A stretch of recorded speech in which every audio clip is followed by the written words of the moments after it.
పరిశుద్ధ గ్రంథం నుండి కీర్తన గ్రంథం 66వ అధ్యాయము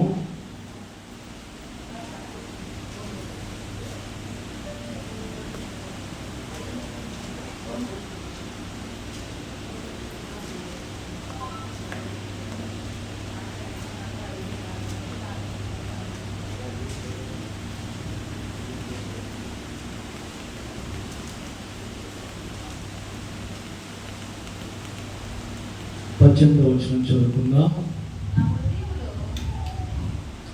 నా హృదయములో పాపము లక్ష్యము చేసిన యెడల ప్రభు నా మనవి వినకపోవును. హల్లెలూయా. దేవుడి పరిశుద్ధ లేఖనములను మన వినికిడిలో ఆశీర్వదించును గాక. ఈ కీర్తన రాసింది ఎవరు అంటే దావీదు రాసినటువంటి కీర్తన. ఆయన చెప్తున్నటువంటి మాట, నా హృదయంలో నేను పాపము లక్ష్యము చేసిన యెడల ప్రభువు నా మనవి వినకపోవును. ప్రార్థన చేసేటప్పుడు ప్రతి ఒక్కరూ గుర్తుపెట్టుకునేది ఏంటి అని అంటే, మొదట స్టార్ట్ చేసినప్పుడు దేవుడు కృతజ్ఞతాస్తుతులు చెల్లిస్తారు. ప్రార్థన అయిపోయిన వెంటనే ఏం చేస్తారు తెలుసా? మనకు ఉన్నటువంటి అవసరాలన్నింటినీ పెట్టేస్తూ ఉంటారు. అవునా? మనకి ఏవైతే చేయాలనుకుంటున్నామో, ఏవి మనకు కావాల్సినవి ఉన్నాయో వాటన్నిటిని మనం ఏం చేస్తామో తెలుసా? ఒకదాని తర్వాత ఒకటి దేవుని ఎదుట మనం పెడుతూ ప్రార్థన చేస్తూ ఉంటాం. ఈ ప్రార్థన దేవుడి దగ్గరికి వెళ్తుందా, లేకపోతే ప్రార్థన వ్యర్థమైపోతుందా అని చెప్పి మనం గ్రహించగా మనం ఏం చేస్తాము అని అంటే ఒకటే దంచుకుంటుతో కొట్టేస్తూ ఉంటాం అన్నమాట. అంటే మనము దేవుని యొక్క లేఖన సెలవిస్తుంది ఏంటో తెలుసా? మనం చేసేటువంటి ప్రార్థన కొన్నిసార్లు ఈ రూఫ్ కూడా దాటనీయకుండా అయిపోద్ది. ప్రధానమైన కారణం ఏంటి అని అంటే, మన యొక్క హృదయంలో పాపము ఉంటే మనము ప్రార్థన చేసినా కానీ అది దేవుడి యొక్క సన్నిధిని చేరదు. పాపము అంటే ఏంటి? ఆజ్ఞ అతిక్రమమే పాపం. ఆజ్ఞ అతిక్రమమే పాపం అంటే దేవుడు చేయమన్న దానిని చేయకుండా ఉండటమే పాపం. దేవుడు చేయొద్దు అన్నప్పుడు చేయటమే అది పాపం. దేవుడు ఈ యొక్క గ్రంథంలో చాలా మందికి, చాలా భక్తులకి ఎన్నో విషయాలు తెలియపరిచాడు. ఆదాము నుండి కనుక చూస్తే ఉంటే చెప్పడం లేదా? ఆదాము అవత ఏం చెప్పాడు? మీరు ఏ పండ్లైనా తినండి కానీ మంచి చెడ్డలు తెలివినిచ్చేటువంటి ఆ యొక్క ఫలాన్ని మీరు తినద్దు అని చెప్తే వాళ్ళు ఏం చేశారు? కొన్ని రోజులు దేవుడు తమతో సెలవిచ్చినటువంటి మాట ప్రకారంగా జీవించారు. రోజులు నెలలు గడుస్తున్న కొలది వారికి ఏమైంది అని అంటే అన్ని ఫలాలు ఆల్మోస్ట్ అన్ని తినేశారు కానీ ఇది ఒక్కటే తినలేదు. అందుట్లో కూడా సాతాను కూడా చూస్తూ ఉన్నాడు, ఎప్పుడు వీళ్ళు నాకు ఒంటరిగా దొరుకుతారా అని చెప్పి చూశాడు. ఒంటరిగా ఎప్పుడు దొరుకుతారా అని చెప్పి చూసినప్పుడు అవ్వమ్మ దొరికింది. అవత చెప్పింది, ఏమన్నాడు? అవ్వా, ఇది నిజమా? ఈ పంటను దేవుడు తినద్దు అన్నాడంటగా. ఇది కనుక నువ్వు తిన్నావు అనుకో నీ కళ్ళు తెరవబడతాయి, నువ్వు దేవతత్వం అయిపోతావు, ఇది ఒక్కసారి తిను అని చెప్పగా ఆ పండు ఆ యొక్క కన్నులకు ఎలా ఉంది అని అంటే ఇంపుగా ఉంది, ఆకర్షణీయంగా ఉంది, రమ్యంగా ఉంది. ఆమెకి ఏమనిపించింది అని అంటే ఇది వెంటనే నేను తినాలి అనేటువంటి ఆలోచన ఎప్పుడైతే కలిగిందో వెంటనే వాటిలో ఒకటి కోసుకొని తినను అనుందా? ఏమనుంది అందులో? వాటిలో కొన్ని కోసుకొని తిని తనతో పాటు ఎవరు పెట్టింది? తన భర్తకు కూడా ఇచ్చింది. ఎప్పుడైతే తన భర్త కూడా ఇచ్చిందో ఇద్దరు ఏక అభిప్రాయంతో తిన్నారో వారి యొక్క కన్నులు తెరవబడ్డాయి. వారు పాపులు అని గ్రహించారు, వారు దిగంబరులు అని గ్రహించి దేవుని యొక్క స్వరము విన్నప్పుడు వారు దూరంగా పారిపోయారు. అంటే పాపము చేసేటువంటి వ్యక్తి కూడా ప్రార్థన చేయలేడు. ప్రార్థన చేసే వ్యక్తి పాపము చేయలేడు, పాపము చేసే వ్యక్తి ప్రార్థన చేయలేడు. కాబట్టి దేవుడు బిడ్డలారా, మనం పాపము లక్ష్యం చేస్తూ మనం ప్రార్థన చేస్తే కనుక అది దేవుడి యొక్క సన్నిధిని చేరదు. దేవుడు ఎందుకని ఇన్స్ట్రక్షన్స్ ఇస్తా ఉంటాడు? మీరు ఇది చేయండి, ఇది చేయకూడదు అని చెప్పి నా కట్టడాలను గాయకోనండి, నా ఆజ్ఞలు గాయకోండి అని చెప్పి దేవుడు ఎందుకు చెప్తాడో తెలుసా? సాతానుడు గర్జించే సింహం వల్ల ఎవరిని మృంగుతున్నా అని చెప్పి చూస్తూ ఉంటాడు. అందుకనే దేవుడు ముందరగానే ఏమి చెయ్యాలో ఏమి చేయకూడదో వాటన్నిటిని దేవుడు లేఖనాలలో రాసి ఉంచాడు కాబట్టి దాన్ని బహు జాగ్రత్తగా పాటించాలి. పాటించకపోతే ఏమైందో తెలుసా, దుఃఖం వస్తుంది, నష్టపోతాము. మన జీవితాల్లో కొన్ని బ్లాక్ డేస్, కొన్ని చీకటి రోజులు అనుభవించాల్సి వస్తుంది. కొన్నిసార్లు మన జీవితాల్లో ఇది రాకుండా ఉంటే బాగుండు అనేటువంటి పరిస్థితులు కూడా మనకి వస్తాయి. అందుకనే పాపము చేసినటువంటి వ్యక్తులు నష్టపోతారు. ఏమవుతారు? నష్టపోతారు. దేవుడు యెహోషువతో చెప్పినటువంటి మాట ఏంటో తెలుసా, ఇదిగో నేను మీకు పాలు తేనెలు ప్రవహించేటువంటి దేశాన్ని మీకు ఇస్తాను. అది చెప్పడం మాత్రమే కాకుండా యెహోషువతో దేవుడు కొన్ని మాటలు సెలవించాడు.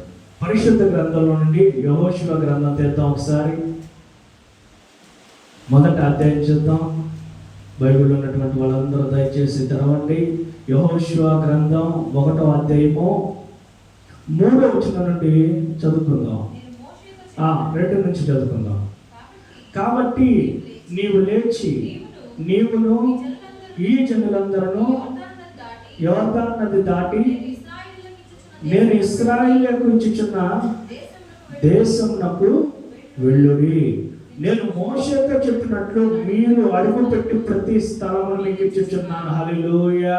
ఏంటంటే మీరు ఎక్కడ అడుగు పెడితే ఆ స్థలాన్ని నేను మీకు ఇస్తాను అని చెప్పి దేవుడు సెలవిచ్చాడు. తర్వాత అరణ్యమును ఈ లెబానోను మొదలుకొని మహానది అయిన యూఫ్రటీస్ నది వరకును హిత్తీయుల దేశమంతయు పడమట మహాసముద్రము వరకును మీకు సరిహద్దు.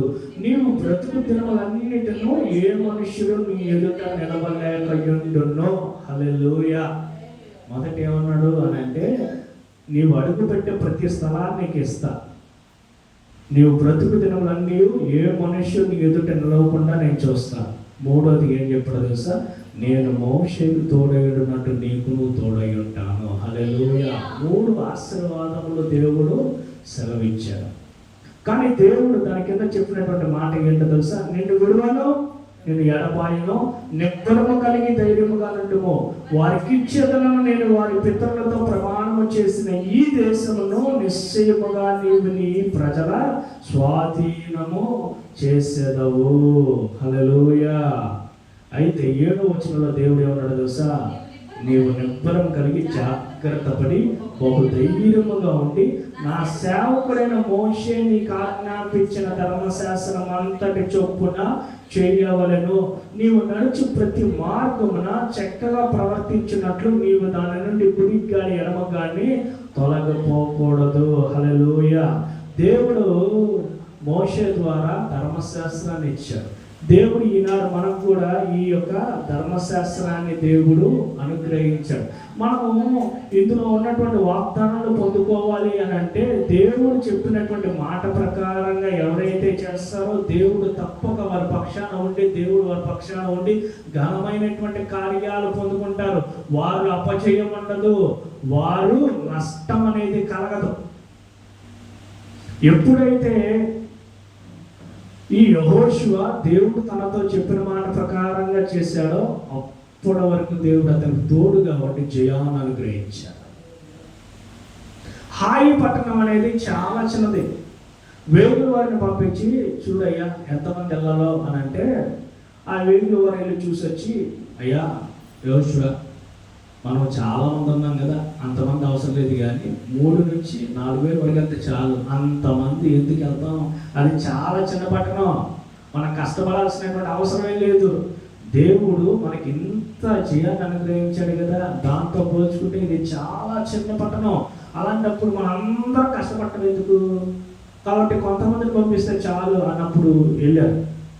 వెళ్ళిన తర్వాత దేవుడు చెప్పినటువంటి మాట ఏంటో తెలుసా, ఎరుకు అనగా శపితమైనటువంటి పట్టణం, మీరు వెళ్ళండి కానీ అక్కడ ఏమీ తీసుకురాకూడదు, చీపురు పనులు కూడా తీసుకురాకుండా రండి అని చెప్పాడు. వీళ్ళు వెళ్ళారు. వెళ్ళిన తర్వాత 200-300 మంది చచ్చిపోయారు. వీళ్ళకి అర్థం కాలేదు, ఇదేంటారు బాబు అసలు దేవుడు అంతకుముందు ఎంత గొప్ప విజయాన్ని అనుగ్రహించాడు. అసలు మన చేతికి మట్టి అంటలేకుండా దేవుడు ఎంత గొప్ప కార్యాన్ని చేశాడు. అటువంటిది ఇప్పుడు అసలు వెళ్ళటంతోనే ఒక 300 మంది చచ్చిపోయారండి అని చెప్పి ఇక పరుగుని వెళ్తుంటే వాళ్ళు వెంటబడి చంపారు. ఇక ఈ విషయం యెహోషువకి ఎప్పుడైతే తెలిసిందో, యెహోషువ నేల మీద పడి బూడిద నెత్తి మీద వేసుకొని, అయ్యా నువ్వు ఎందుకు మమ్మల్ని విడిచిపెట్టావు, ఎందుకయ్యా మాకు ఈ అవమానం జరిగింది, ఎందుకయ్యా ఇలా చేసావు అని చెప్పి దేవుడి యొక్క మందసం ఎదుట ఉండి ప్రార్థన చేస్తున్నప్పుడు దేవుడు ఏమన్నాడు తెలుసా? యెహోషువ నువ్వేంటి ఎక్కడ ఉంటున్నావు, నేను నీతో ఏం చెప్పా, మీరు నేను చెప్పిన మాట ప్రకారంగా మీరు చేయలే, మీలో శపితమైనది వచ్చింది కాబట్టి నేను ఆ యుద్ధంలో లేను. నువ్వేం చేయాలో తెలుసా? శపితమైనటువంటి వస్తువు ఏదైతే ఉందో అది మొదటగా తీసేస్తే నేను మీ దగ్గరికి వస్తానన్నాడు దేవుడు. హల్లెలూయా. పరిశుద్ధ గ్రంథంలో నుండి యెహోషువ గ్రంథం చదివేద్దాం.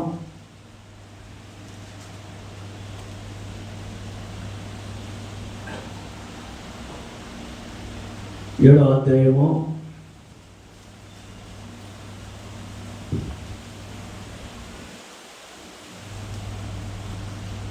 10వ వచనం చదువుకుందాం. యెహోవా యెహోషువతో ఇట్లనెను, లెమ్ము నీవేళ ఇక్కడ ముఖము నేల మోపుకొందువు, ఇశ్రాయేలీయులు పాపము చేసి ఉన్నారు. ఏం చేసి ఉన్నారట? పాపము చేసి ఉన్నారు. నేను వారితో చేసిన నిబంధనను వారు మీరి ఉన్నారు. శపితమైన దాన్ని కొంత తీసుకొని దొంగిలు పొంకి తమ సామానులో దాన్ని ఉంచుకొని ఉన్నారు. హల్లెలూయా. పాపము చేసే వ్యక్తి ఏం చేస్తాడో తెలుసా? నిబంధనను మీరతాడు, దేవుడికి వ్యతిరేకంగా నిలబడతాడు. అయితే గోత్రం ఎవరైతే ఉన్నారో వారందరినీ పిలువక ముందు యెహోషువ వారితో ఏం చెప్పాడో తెలుసా? 13వ వచనం, నీవు లేచి జనులను పరిశుద్ధపరిచి వారితో ఇలాగ చెప్పుము, రేపటికి మిమ్మల్ని మీరు పరిశుద్ధపరచుకొనడి. ఇశ్రాయేలు దేవుడైన యెహోవా సెలవిచ్చినదేమనగా, ఇశ్రాయేలీయులారా మీ మధ్య శాపగ్రస్తమైనది ఒకటి కలదు, మీరు దానిని మీ మధ్య ఉండకుండా నిర్మూలము చేయు వరకు మీ శత్రువుల ఎదుట మీరు నిలవలేరు. ఏంటంట? శపితమైనటువంటిది వాళ్ళ దగ్గర ఉన్నంత వరకు శత్రువుల మీద వారికి జయం అనుగ్రహింపబడదు. ఏమన్నాడు?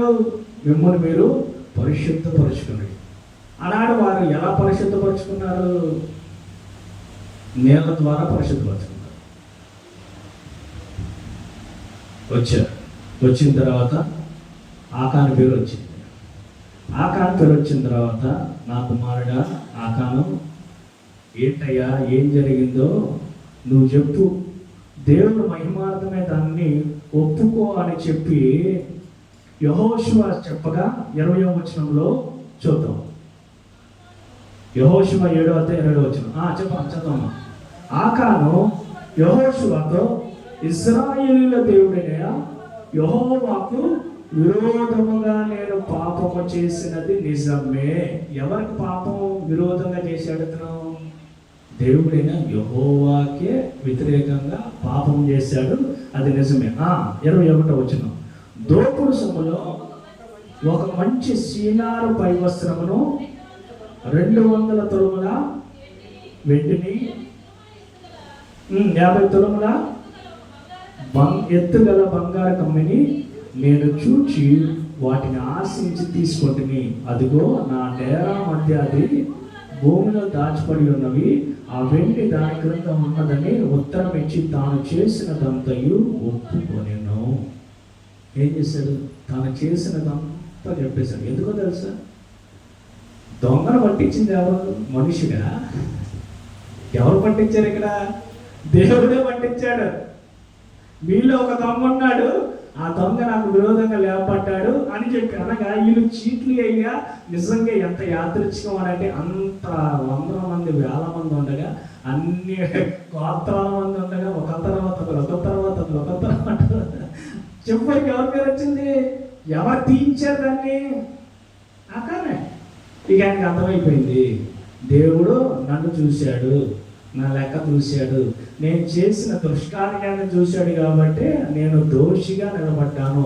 ఇప్పుడు నేనేం చేయాలి? నేను చేసినటువంటి తప్పునంతటి నేను ఒప్పుకోవాలని చెప్పి తను చేసినంత ఒప్పుకున్నాడు.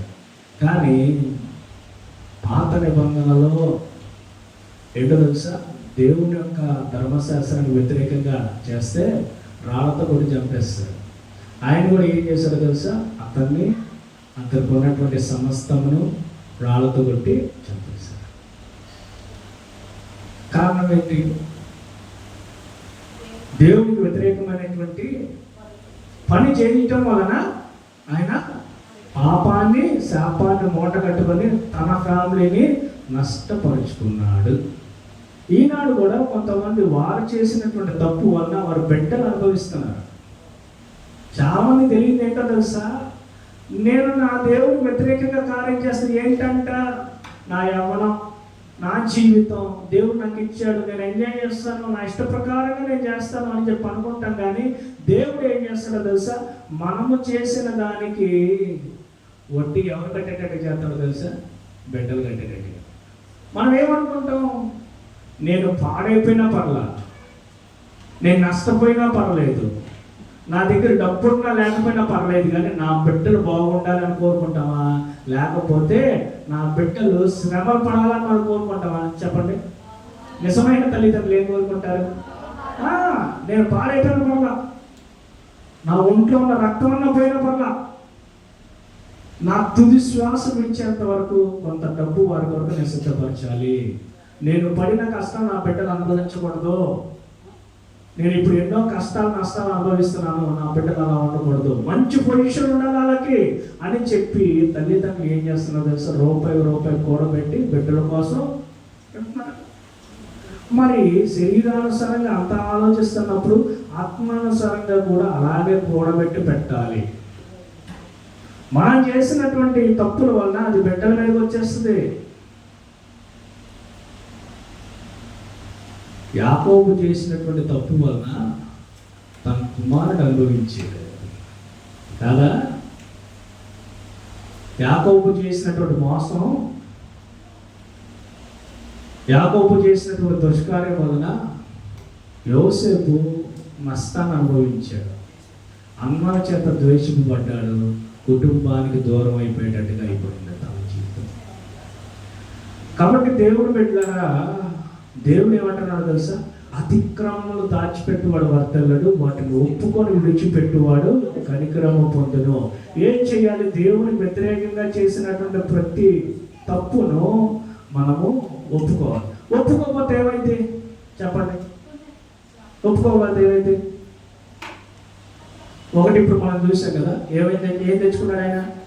కుటుంబానికి శాపం తెచ్చుకున్నాడు, మరణం కూడా తెచ్చుకున్నాడు.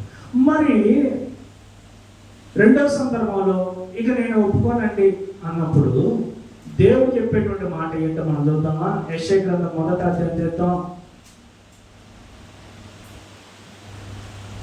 1వ అధ్యాయము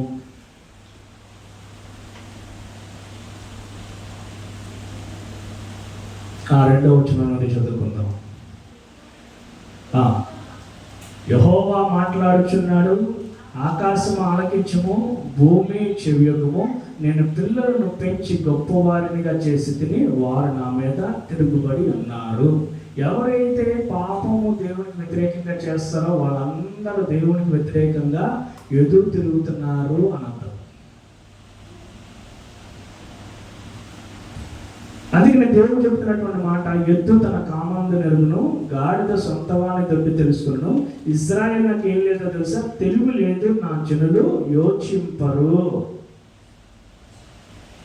4వ వచనం, పాపిష్టి జనమా, దోషభరితమైన ప్రజలారా, దుష్ట సంతానమా, చెరపు చేయి పిల్లలారా, మీకు శ్రమ. వారు యెహోవాను విసర్జించి ఉన్నారు, ఇశ్రాయేలుకు పరిశుద్ధ దేవుని దూషితురు, ఆయనను విడిచి తొలగిపోయి ఉన్నారు. నిత్యము తిరుగుబాటు చేయుచు మీరేళ ఇంకనో కొట్టబడుదురు. ప్రతి వాడు నడినెత్తిని వ్యాధి కలిగి ఉన్నాడు, ప్రతి వాని గుండె బలహీనమాయను. దేవుడు ఏం చేసేవాడు తెలుసా? ఇజ్రాయెల్ ప్రజలు దేవునికి వ్యతిరేకంగా చేసినటువంటి ప్రతి కార్యాన్ని దేవుడు చూసి చూసి చూసి చూసి ఓపిక చెంది చెంది చెంది వీళ్ళకి మార్పు చెందకపోతే దేవుడు ఏం చేసాడు తెలుసా? బానిసత్వంలో పంపించేసేవాడు, చెరలో పంపించేసేవాడు. ఎందుకు? నేను చెప్తే అనట్లేదు కాబట్టి ఎవరి మాట వింటారు? ఇప్పుడు రాజుగారు మాట వింటాడు. ఆ రాజు ఏం చేస్తాడు? చక్కగా కాళ్ళ మీద కాలేసి కూర్చోమ్మా, ఉదయం పూట టీ తెమ్మంటావా, కాఫీ తాగుతావా, టిఫిన్ ఏం తింటావు, దోశ తింటావా, చక్కెర పొంగల్ తింటావా, పులిహార తింటావా, పెసరట్టు తింటావా, ఏం తింటావు? మరి మధ్యాహ్నం మీరు ఏం చేయమంటావు? బిర్యానీ చేయమంటావా, చికెన్ బిర్యానీ చేయమంటావా, మటన్ బిర్యానీ చేయమంటావా, లేకపోతే పప్పు వేసి ఉండమంటావా? నీకేమి ఇష్టం అని చెప్పి రాత్రి పడుకునేటప్పుడు ఇదిగో నా ప్యాలెస్లో పడుకుని మీ అందరూ అంటారా? వాళ్ళందరూ ఎక్కడ ఉంటారో తెలుసా? బలి చెప్తారు. ఎక్కడ ఉంటారు? కాళ్ళ కింద ఉంటారు. ఎంత దారుణాతి దారుణమైన అంటే వెట్టి పనులు చేస్తాడు, వెట్టి పనులు చేయిస్తాడు, వారి ప్రాణం మీద విసుగు చెందేటట్టుగా కష్టపడతాడు. బానిస ఏమనుకుంటాడు తెలుసా? ఇక బ్రతకటం వేస్ట్, చచ్చిపోతే చాలు అనుకుంటాడు. శామ్యూల్ మోరిస్ అని ఒక వ్యక్తి ఉన్నాడు. ఆయన కూడా తన తండ్రి చేసిన అప్పును బట్టి అప్పు తీర్చక కొడుకుని ఏం చేశాడు అని అంటే బానిసత్వానికి అతను అప్పు ఎవరైతే ఇచ్చారో వాళ్ళకి ఇచ్చేసాడు. ఇచ్చేసి ఇదిగో నేనైతే అప్పు తీర్చలేను కానీ నా కుమారుని నా జీవిత కాలం అంతా వరకు మీరేం చేయాలి? అతనే మీ యొక్క ఇంట్లో పనివాడిగా పెట్టుకోండి. నేను మీకు ప్రతి నెల డబ్బులు పంపిస్తాను. నేను డబ్బులు పంపించి నా అప్పనంతా తీరుస్తాను. అప్పటి వరకు నా కుమారుని మీరు ఉంచుకోండి. ఇప్పుడు అప్పించే వాళ్ళు ఏం చేస్తారు చెప్పండి? అప్పించే వాళ్ళు ఏం చేస్తారు? 2 లక్షలు 3 లక్షలు అప్పు తీసుకున్నాం అనుకో, ఏం చేస్తారు? నోట్ రాయించుకుంటారా లేదా? రాయించుకుంటారా లేదా? ఇంకా 10 లక్షల కన్నా ఎక్కువ తీసుకునే వాళ్ళు ఏం చేస్తారు? ఇంటికి కాగితాలు ఇచ్చి బ్యాంకు నుండి లోన్ తెచ్చుకుంటారు. మరి పాతకాలంలో ఏం లేవుగా, అందుకని బిడ్డలు ఇచ్చి అప్పు తీర్చేవాళ్ళు. వీళ్ళు కూడా అలాగే పంపించిన తర్వాత తండ్రి 1 నెల పంపించేవాడు, 2 నెలలు పంపించేవాడు. కొన్నిసార్లు అప్పు తీర్చడానికి డబ్బు పంపించకపోతే భయంకరంగా కొట్టేవాళ్ళు ఆయన. కానీ ఎంత బాధ అనుభవించాడంటే, దేవుడు అని ఎవడు ఉన్నాడా? అసలు నా తండ్రి చేసిన అప్పుకి నేనెందుకు భరించాలి? నా తండ్రి చేసినటువంటి ఆ తప్పుకి నేనెందుకు శిక్షణ అనుభవించాలి అని చెప్పి ఎన్నోసార్లు అనుకున్నాడు. ఒకసారి అయితే యజమానుడు ఏం చేశాడు తెలుసా? చెట్టు కట్టేసి పిచ్చ కొట్టుడు కొట్టాడు అన్నమాట. ఇక ఆయనకు మాట్లాడటానికి మాట రావట్లా, రక్తం కారిపోతా ఉంది, బలహీనుడైపోయాడు, మరణానికి చేరువుగా ఉన్నాడు. ఆ మరణకరమైనటువంటి పరిస్థితిలో ఉన్నప్పుడు ప్రార్థన చేశాడు, అయ్యా నీవే నిజమైన దేవుడు అయితే నువ్వు నన్ను రక్షించవచ్చు కదా. ఇప్పటి వరకు నిజమైన దేవుడు ఎవరో నాకు తెలియదు, నువ్వు ఒక్కసారి కనపరుచుకో అని చెప్పి ఎప్పుడైతే అలా ఉండి ప్రార్థన చేశాడో గొప్ప వెలుగు వచ్చింది. హల్లెలూయా. ఎప్పుడైతే గొప్ప వెలుగు వచ్చిందో తనకు ఉన్నటువంటి ఆ తాళ్ళని తెగిపోయినాయి. వెంటనే అక్కడ నుండి ఎవరో అతనికి రసనానం, ఓఆర్ఎస్, ఎలక్ట్రాలు బాగా కనిపించిన వాళ్ళలాగా పీటీ వర్షాన్ని పరిగెత్తాడు అన్నమాట. అంత శక్తి వచ్చింది. కారణం ఏంటి? ఎవరు చూశారు? అతను దేవుని యొక్క వెలుగు అతని మీద ప్రకాశించినప్పుడు ఆయన పరిగెత్తుకుంటే వెళ్ళి దేవుని అలా తెలుసుకుంటాడు. అంటే ఈ మాట ఎందుకు వచ్చింది అంటే, ఒకరు చేసినటువంటి దానికి ఈ కుమారుడు అనుభవించాడు. కానీ దేవుడు తన యొక్క మహాకృప వలన అతను రక్షింపబడ్డాడు. హల్లెలూయా. కాబట్టి దేవుడు చెప్పినటువంటి మాట 5 వరకు చదువుకున్నాం కదా. ఇక్కడ నుండి దేవుడు అసలు ఏం చేస్తాడు అనేది మనం చూద్దాం. 15వ వచనం చూద్దాం. యెషయా గ్రంథం 1వ అధ్యాయం 15వ వచనం. మీరు చేతులు చాపునప్పుడు మిమ్మల్ని చూడక నా కన్నులు కప్పుకొందును, మీరు బహుగా ప్రార్థన చేసినాను నేను విన్నాను. ఏంటంట, మనకు చేతులు చాపుతూ ఉంటాం.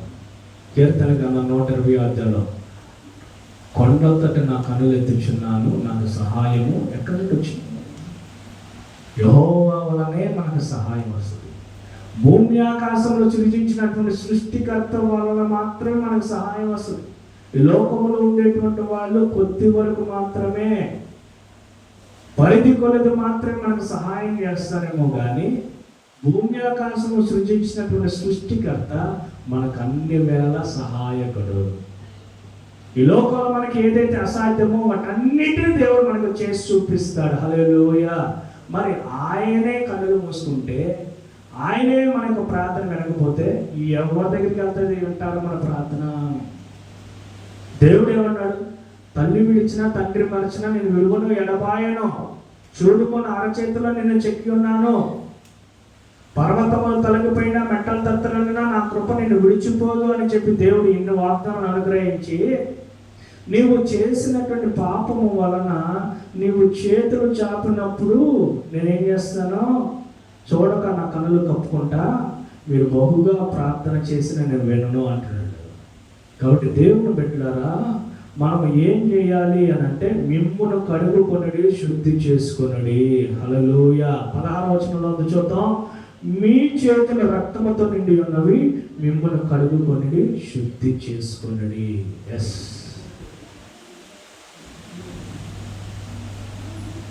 మన యొక్క పాపములు ఎర్రనివైనవు అయినను,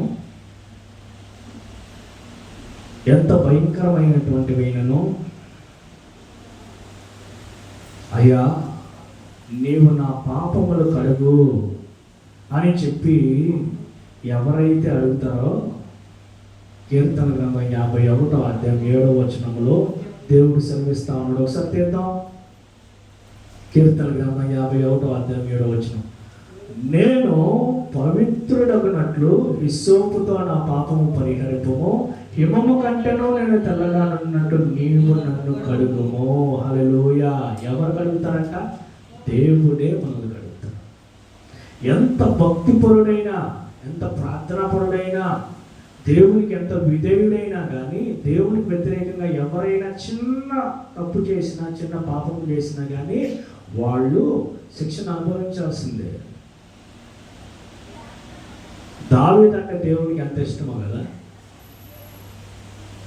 పెంట కుప్ప మీద ఉన్నటువంటి వ్యక్తిని, అణగారిపోయినటువంటి వ్యక్తిని, తల్లిదండ్రులు కూడా చిన్న చూపు చూసినటువంటి వ్యక్తిని దేవుడు డైరెక్ట్గా ఎలా కూర్చోబెట్టాడు? సింహాసనం మీద కూర్చోబెట్టాడు.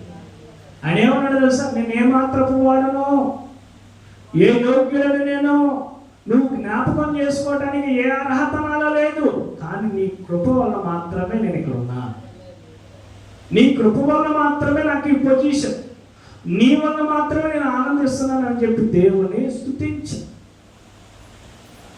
కానీ ఒక్క విషయంలోనే తప్పిపోయాడు అతను. ఎవరి విషయంలో? బెత్షెబా విషయంలో తప్పిపోయాడు అతను.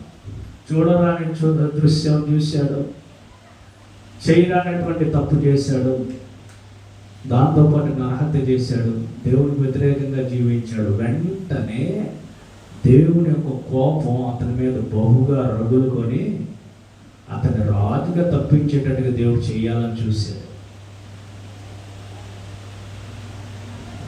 దేవుడు ప్రతి వ్యక్తికి అవకాశం ఇస్తాడు.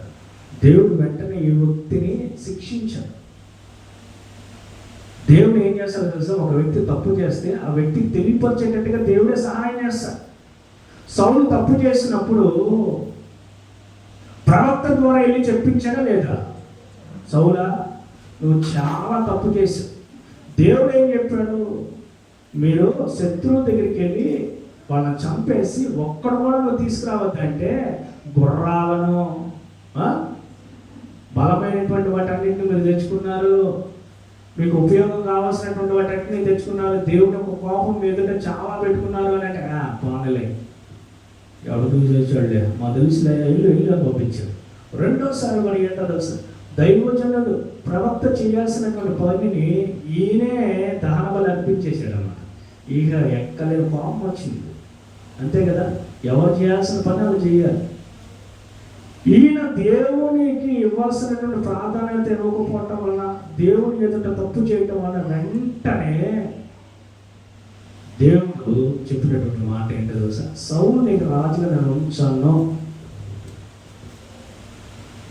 ఎవరితో చెప్పాడు? సమూయేలుతో చెప్పాడు.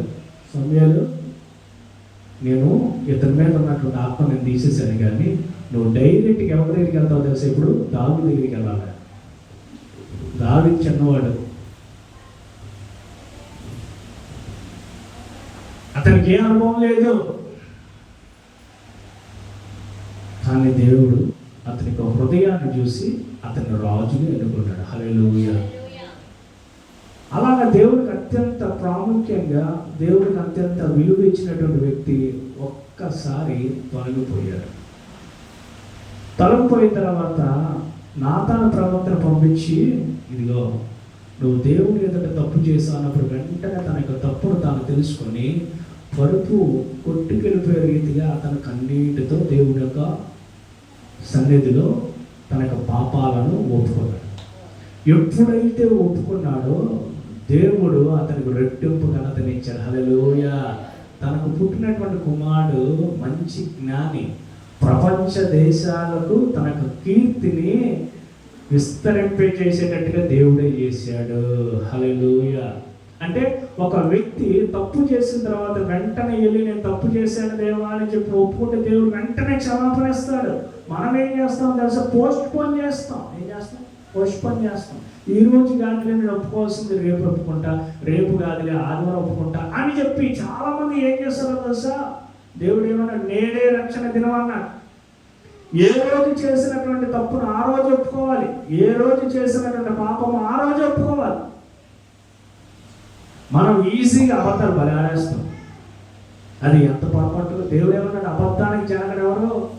మనమే వ్యభిచారం చేయవసరంలా, దొంగతనం చేయవసరంలా, త్రాగవసరం లేదు, తన్నవసరం లేదు, తిట్టవసరం లేదు, బూతులు మాట్లాడాల్సిన అవసరం లేనే లేదు. కానీ ఒక్క అబద్ధమే ఏం చేస్తారు? మనల్ని దేవుని ఎదుట దోషులుగా నిలబెట్టేస్తుంది. మనమేమనుకుంటాం? చిన్న అబద్ధమేగా, 100 అబద్ధాలు ఆడైనా పెళ్లి చేయమన్నాడు. ఇప్పుడు నేను తప్పించుకోవాలంటే ఈ అబద్ధం ఆడకపోతే ఎలాగా అని చెప్పి ఊరికే అబద్ధాలు ఆడేయటం వల్ల దేవుని ఎదుట మనం దోషులైపోతాం. ఈ అబద్ధం మనం ఏమనుకుంటాం అంటే చిన్నదే అనుకుంటాం, కానీ ఆ చిన్నదాన్ని కూడా దేవుడు భూతత్వంలో చూస్తాడు. మరి ఏ చిన్న కార్యం చేసిన దేవుడు మనం ఏం అడుగుతాం? అయ్యా నన్ను ఆశీర్వదించు, నన్ను విస్తరింపజేయి, అందరికన్నా నన్ను హెచ్చించని చెప్పి అడుగుతామే. అంటే మనం చేసిన పెద్ద రాళ్ళు మోస్తామా, బండలు మోస్తామా, లేకపోతే ఏం చేస్తాం? దేవుడి సన్నిధిలో చీపురుతో ఊడితే ఆశీర్వదించయ్యా, మా పెద్ద ఆశీర్వదించయ్యా, కర్ర మొత్తం ఆశీర్వదించయ్యా, వంట చేస్తే ఆశీర్వదించయ్యా, ఆ వాయిద్యంలో అయితే ఆశీర్వదించయ్యా, పాటలు పడితే ఆశీర్వదించయ్యా, నీ సన్నిధిలో పరిచయం చేస్తే ఆశీర్వదించయ్యా, దేవుడి సన్నిధిలో ఒక రోజు పడుకున్నా ఆశీర్వదించయ్యా అంటావా అమ్మా? మరి ఎంత అన్నదా ఎంతకే మనం అడుగుతాం వాటికి. మరి చిన్న తప్పు కూడా మనం ఒప్పుకోబోదా? మరి దేవుడు దాన్ని చూడ్డా? దేవుడు అన్నటువంటి మాట ఏంటో తెలుసా? నా దైవజనుడికి చల్లటి మంచినీళ్ళు ఇచ్చిన పరలోకం ఆశీర్వాదం. అంటే ఇచ్చే నీళ్లు కూడా డబ్బు పెట్టి కొనుక్కుంటాం మనం. ఉచితమేగా. అంటే ఆ ఉచితమైనటువంటి వాటర్ నువ్వు దైవజనుడికి ఇచ్చినా నీకు పరలోకంలో అంత దీవెనంటే, మరి దేవుడికి అసహ్యమైనటువంటి వాటిని కూడా విడిచిపెట్టకుండా మనం అలా కొనసాగించడం వల్ల దేవుడు చూస్తాడు మన జీవితంలో నష్టపోయేటట్టుగా దేవుడు చేస్తాడు. దుఃఖం వచ్చేటట్టుగా దేవుడు చేస్తాడు. మన జీవితంలో నేను ఇలా చేయకుండా ఉన్నట్టు ఎంత బాగుండు అనే పరిస్థితిని కూడా దేవుడే తీసుకొస్తాడు. కాబట్టి దేవుడు పెట్టారా, ఈ రాత్రి కాసేపు దేవుడు ఏం చెప్తున్నాడు తెలుసా? నీవు నీ హృదయంలో పాపము లక్ష్యము చేసిన ఎడల నేను నీ మనవని ఆలకించాను. ఏ పాపమైనా కానీ అది మనకి, మన హృదయానికే తెలుస్తుంది.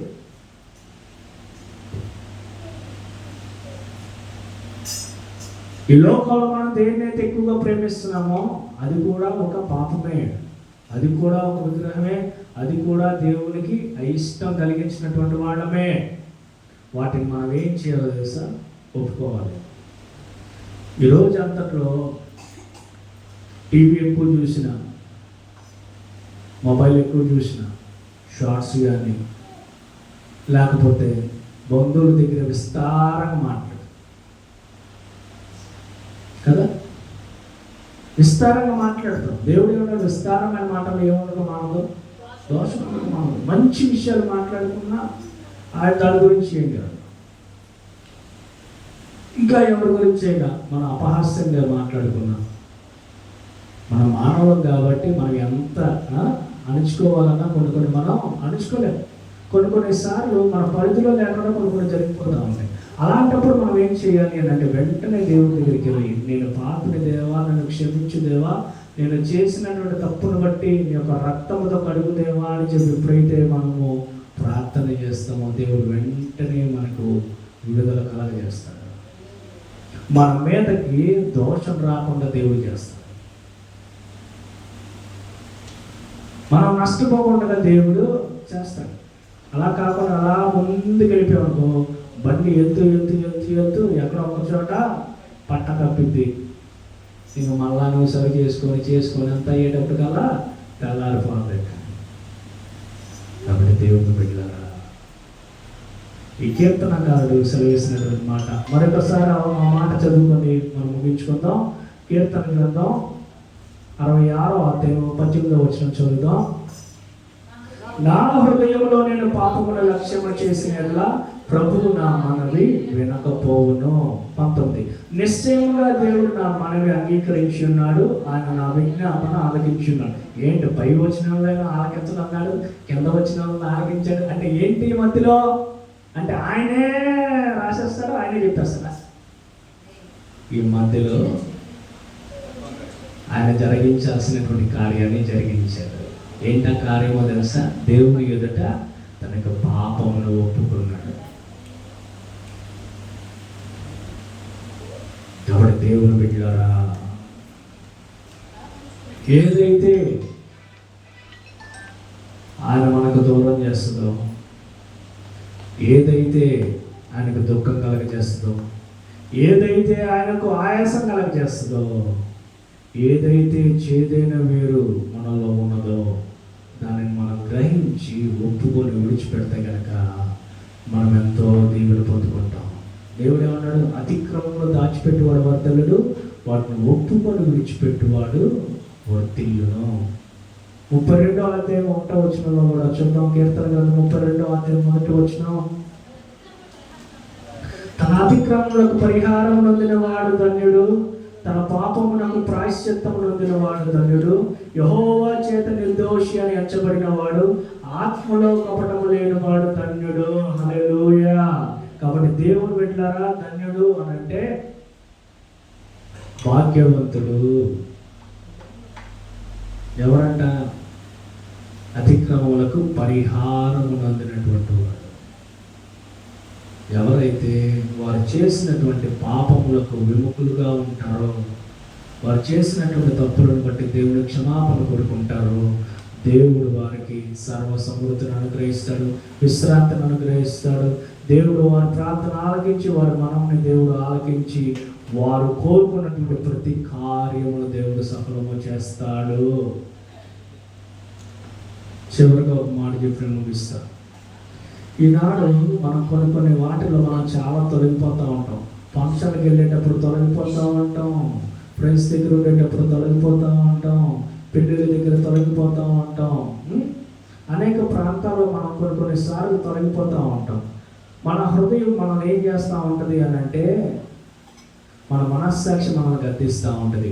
నువ్వు ఈరోజు చేసినటువంటిది చాలా పొరపాటు, అది నీకు తెలుసా?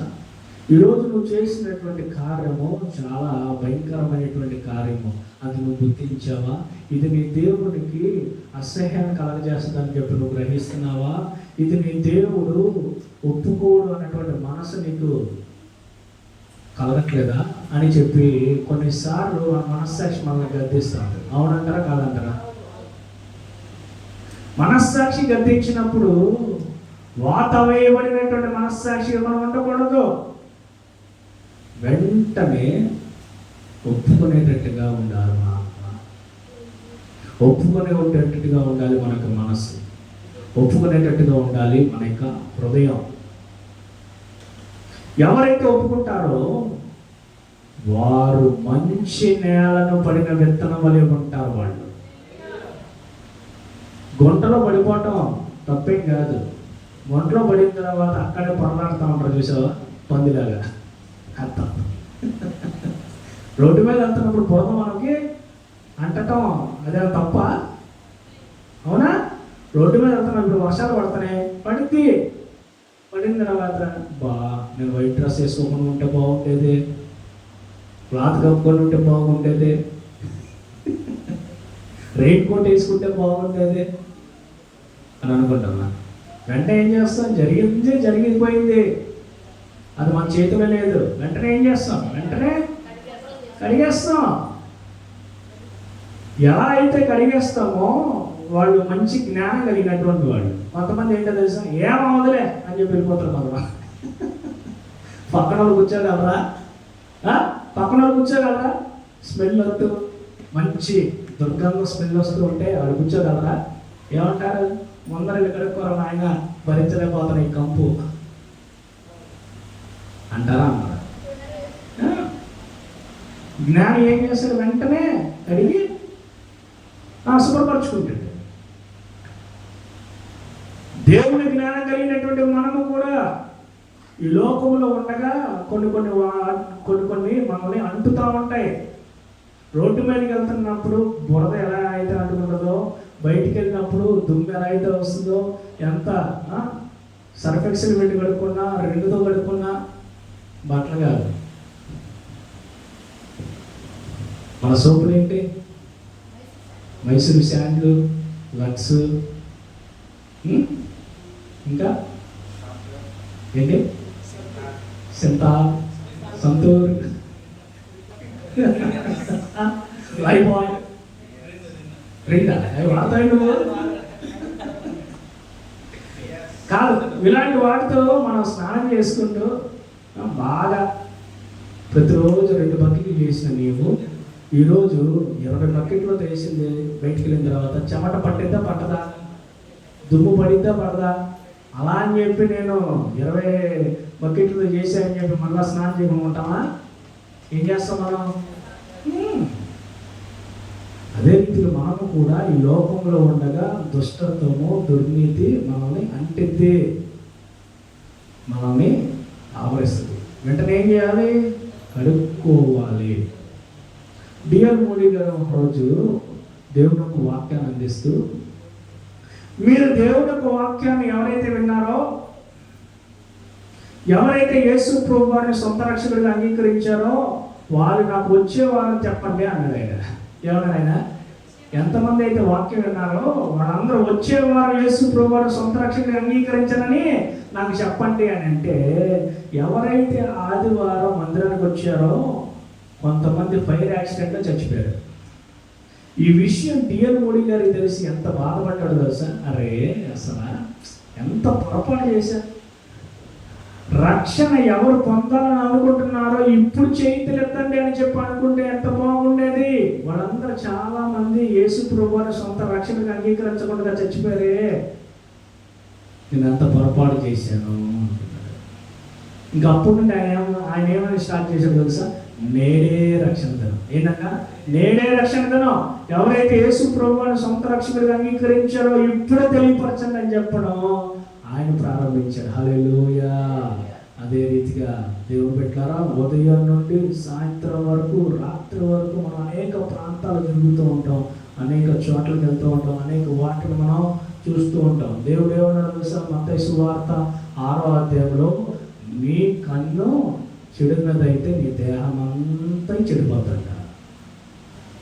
ఏంటి?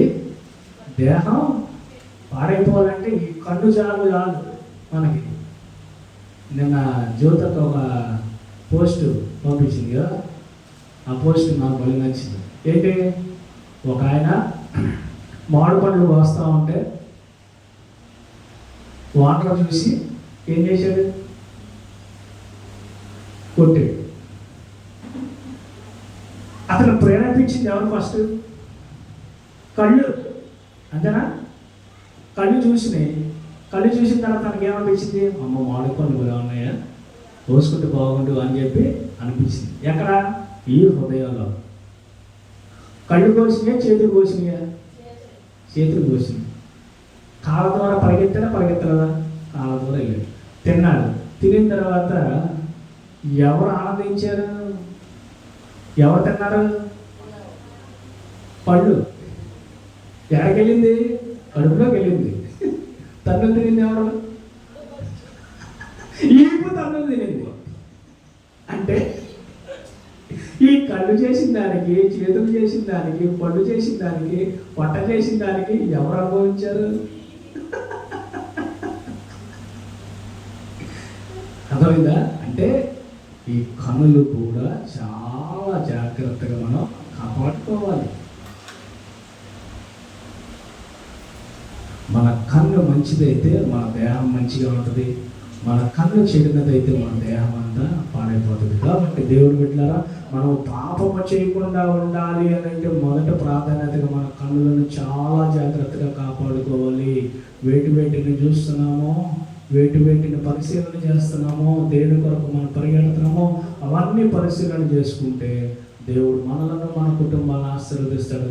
అటువంటి గొప్ప ధన్యత దేవుడు మనందరికి అనుగ్రహించుగాక. ఆమేన్. ప్రతి ఒక్కరు ప్రార్థన చేసుకుందాం. 2 నిమిషాలు. దేవుడు తన యొక్క లేఖనాల ద్వారా దేవుడు మనతో మాట్లాడాడు. దేహమునకు దీపము కన్నే గనక నీ కన్ను చెడినదైతే నీ దేహం అంతా చెడిపోతుంది అని చెప్పి మత్తయి సువార్త 6వ అధ్యాయంలో దేవుడు స్పష్టంగా లిఖించాడు. కాబట్టి సాతాను కూడా మనల్ని ఎక్కడ పడివేస్తున్నాడో తెలుసా? మన కంటి ద్వారానే వాడు పడివేస్తా ఉన్నాడు. ఈ మొబైల్ ఫోన్లో ఉన్నటువంటి వాటిని చూసే ద్వారా మన యొక్క భక్తిని మనం పోగొట్టుకుంటున్నాం, మన యొక్క పరిశుద్ధతను మనం పోగొట్టుకుంటున్నాం, మన నీతిని మనం పోగొట్టుకుంటున్నాం. కాబట్టి మనం పరిశీలన చేసుకున్నాం. అయ్యా, నిజంగానే అయ్యా, ఈ కన్ను పవిత్రంగా ఉండాలి, ఈ కన్ను మంచి వాటిని చూడాలి, నా దేహం బాగుండాలి అని అంటే నా కన్ను బాగుండాలి, నేను వెలుగుమయంగా ఉండాలి అని అంటే నా కన్ను బాగుండాలి, నేను మంచి జీవితంలో జీవించాలి అన్నా, నీకు అంగీకరమైనటువంటి జీవితంలో జీవించాలి అన్నా నా కన్ను బాగుండాలి. నన్ను జ్ఞాపకం చేసుకోండి. అతిక్రమంలో దాచిపెట్టుబడి వర్ధనుడు వాడిని ఒప్పుకొని విడిచిపెట్టుబడి కనుక పొందడం మీరే సెలవించారు. అయ్యా, మేము ఎంత పవిత్రంగా ఉండాలి అన్నా కానీ ఏదో విషయంలో మేము త్రోవ తప్పిపోతామయ్యా. కానీ మీరు అంటున్నారు, నువ్వు త్రోవ తప్పిపోయినా కానీ వెంటనే నా దగ్గరకు వచ్చి క్షమాపణ కోరుకుంటే నేను నీకు విశ్రాంతిని కలగజేస్తా, నీకు నెమ్మదిని కలగజేస్తా, పూర్వవైభవాన్ని నీకు అనుగ్రహిస్తా, నీ కుటుంబంలో నష్టం కలగకుండా నేను చేస్తా, నా కుమార్తెగా నేను చేస్తా. కాబట్టి నువ్వు ఏదైతే తప్పు చేసావో, ఏదైతే నా ఎదుట దుష్కారము చేసి ఉన్నావో అది నీకు నాకే తెలుసు, నీ హృదయానికి నాకే తెలుసు. కాబట్టి నీవు రహస్యమందు చూచుచున్నటువంటి నాకు క్షమాపణ కోరుకో. ఎందుకో తెలుసా? దావీదు తప్పు చేశాడు. దావీదు తప్పు చేసిన తర్వాత ఏ మనుష్యుడి దగ్గరికి వెళ్ళకుండా నా దగ్గరికి వచ్చి తన పాపం ఒప్పుకున్నాడు. నేను ప్రేమ కలిగినటువంటి వాడును, జాలి కలిగినటువంటి వాడును, నేను శిక్షించువాడను గాను, నేను బుద్ధి చెప్తాను కానీ ఖండించువాడనే. కాబట్టి నువ్వు చేసినటువంటి తప్పును ఒప్పుకుంటే నీ ప్రార్థనకు నేను జవాబిస్తాను. కార్యాల గురించి అడుగుతున్నావే కానీ నీ హృదయం నా ఎదుట ఎలా ఉందో ఒకసారి పరిశీలన చేసుకున్నావా? నీకు నాకు మధ్య ఏ అడ్డుపడ్డ లేకుండా ఉన్నదని నువ్వు గ్రహిస్తున్నావా? రక్షింపనేరకున్నట్లు నా హస్తము కురచి కాలేదు, విననేరకున్నట్లు నా చెవుడు మందము కాలేదు. కానీ నీ పాపం నీకు నాకు అడ్డుపడ్డవుగా ఉన్నాయి. ఎస్, ఈ అడ్డుపడ్డ తొలగిపోతేనే తప్ప నేను నీ దగ్గరికి నేను రాను. ఈ అడ్డుపడ్డ తొలగకపోతే నీ ప్రార్థన నేను ఆలకించను. ఇదే అగాధముగా ఉన్నది, ఇదే నీకు నాకు దూరం చేస్తా ఉన్నది. ఏదైతే నాకు అసహ్యం కలగజేస్తుందో తీసేయి ఉందా అంటున్నాడు దేవుడు. దేవుడి యొక్క వాక్యాన్ని విన్నటువంటి మనము త్రోవ పడినటువంటి విత్తనం వలె ఉండకూడదు. బండ మీద పడినటువంటి విత్తనం వలె ఉండకూడదు. ముళ్ళ పొదల్లో పడినటువంటి విత్తనం వలె ఉండకూడదు. మంచి నేలను పడిన విత్తనం వలె మనం ఉండాలి. మన హృదయం బాగుంటే దేవుని యొక్క వాక్యం మన హృదయంలో భద్రపరుచుకుంటాం. అయ్యా ఇది నా కొరకే వచ్చిందని చెప్పి మనం తలంచితే దేవుని యొక్క మాటకు మనం లోబడతాం. ఇది నా కొరకు కాదులే అని చెప్పి నిర్లక్ష్యంగా ఉంటే అది సాతానుడు మనలో ఉండి కలిగిస్తున్నటువంటి ప్రేరేపణ మాత్రమే. మనం దేవుడితో సహవాసం ఉండనీయకుండా చేసేటువంటి ప్రేరేపణే. దేవుడి దగ్గర నుండి దైవతుడు పొందుకోకుండా వాడు అడ్డుబండగా ఉన్నాడు. కాబట్టి మొదటిగా మనం ఎదిరించాలి అంటే ఆయన మాటను మనం వినాలి. నీ దేవుడైన యెహోవా నీకు ఇచ్చినటువంటి దేశములో మంచి ఫలములను అనుభవించాలి అన్నా, శ్రేష్టమైనటువంటి ఫలాలను అనుభవించాలి అన్నా, గొప్ప మేలు కార్యములు నీకు జరగాలి అన్నా, ఆశ్చర్య కార్యములు నీకు జరగాలి అన్నా, నా మాటను శ్రద్ధగా వినాలి, నా ఆజ్ఞానుసారంగా నువ్వు జీవించాలి. నన్ను ప్రేమించు వారు నేను ఆస్తికర్తలుగా చేస్తా అంటున్నాడు దేవుడు. 1000 తరాల వరకు వృద్ధి చేస్తా అంటున్నాడు దేవుడు. కాబట్టి అయ్యా నీ మాట నేను వినాలి, నీ మాట ప్రకారంగా నేను జీవించాలి. ఏ పాపము నన్ను ఏలబడనీయకుండా నీవు చేయగలయ్యా. ఏ దోషము నన్ను ఏలబడలేదయ్యా. ఏ తప్పు చేసినా, ఏ పాపము చేసినా ఒప్పుకునేటువంటి పశ్చాత్తాపము కలిగేటువంటి ఆత్మను మీరు నాకు దయచే. పోస్ట్పోన్ చేసేటువంటి ఆత్మలోంచి తీసివేయి. ఎప్పుడైతే నీకు వ్యతిరేకంగా నేను చేసినా అప్పుడే ఆ క్షణమందే నేను ఒప్పుకోవాలిగా. అయ్యా నేను తప్పు చేశాను, నన్ను క్షమించు అని చెప్పి నీ ఎదుట నేను క్షమాపణ కోరుకోవాలి. అటువంటి ఆత్మని నాకు దయచేయండి. నా మనస్సాక్షి గద్దిస్తున్నప్పుడు నేను లోబడాలి, అంతేగాని అక్కడి నుండి పారిపోకూడదయ్యా. పాపం నుండి పారిపోయి మీరు ఖండిస్తున్నప్పుడు, మీరు దండిస్తున్నప్పుడు మీరైతే చూపించేటువంటి ఆత్మ నాకు దయచేయండి. ఎవడు దీనుడే నలిగిన హృదయం గలవాడు నా మాట విని వణుకుచుండో వాడిని దృష్టించున్నాను అన్నావు. ఈ రాత్రికాల సమయంలో నీ మాట విన్నాను, నువ్వు నన్ను దృష్టించుచున్నావు అని చెప్పి నేను విశ్వసిస్తున్నాను. నా పాపమును పరిహరించుతున్నావు అని నేను విశ్వసిస్తున్నాను. జ్ఞాపకం చేసుకోండి. తెలుసో తెలియకొని ఎదుట చేసినటువంటి ప్రతి పాపమును యేసు రక్తములో, పుణ్య రక్తములో, కల రక్తములో కడిగి శుద్ధీకరించండి. హిమము కంటే తెల్లగా నన్ను మీరేచి యోగ్యుడిగా నన్ను మీరే చేయండి, పవిత్రుడిగా నన్ను మీరే చేయండి. మీరు వాడుకునే పాత్రగా నన్ను మీరే చేసి అందరికన్నా హెచ్చింపబడేటువంటి కుటుంబముగా నేను, నా కుటుంబ సభ్యులు ఉండేటట్టుగా మీరే సహాయం చేసి ఈ మాట నా హృదయంలో పదిలపరిచి నన్ను ఇంకా బలపరిచి స్థిరపరిచి నీకు అంగీకారమైనటువంటి వాడుగా నన్ను మీరు వాడుకోమని వేడుకోండి. నా సరైన యేసు నామమున అడుగుచున్నాము మా పరమ తండ్రి. ఆమేన్.